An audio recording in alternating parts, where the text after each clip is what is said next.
So let's discuss about drug called इमिपेनम आणि आपण त्याच्यासोबत सिलास्टॅटिन काय यूज करतो. तुम्ही वर बघू शकता इमिपेनम सोबत सिलास्टॅटिन दिलेलंच आहे.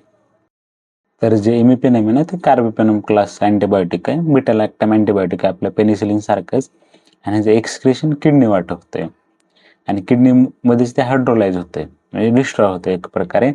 आणि हे सिलास्टॅटिन जे असतं त्याचं डिस्ट्रक्शन कमी करतं किडनीमधलं होणारं, त्याच्यामुळे त्याचे लॉंगर ॲक्शन राहते जास्त वेळासाठी. तुम्ही बघू शकता इमिपेनम हायड्रोलाइज्ड बाय डायहायड्रोपेप्टाइडेज एन्झाईम, ते कुठं असतं तुमच्या इरिनल ट्यूब्युल्समध्ये असतं. त्याच्यामुळे काय होणार, इमिपेनम अँटीबायोटिक डिस्ट्रॉय होणार.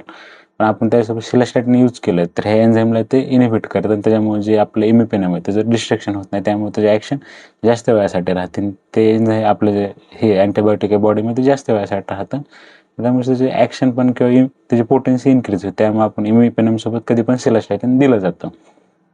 आणि हे बीटा लॅक्टम क्लासचे अँटीबायोटिक आहे, हे काय करतं जे बॅक्टेरिया वगैरे असते ते सेल वॉलला डिस्ट्रॉय करतं.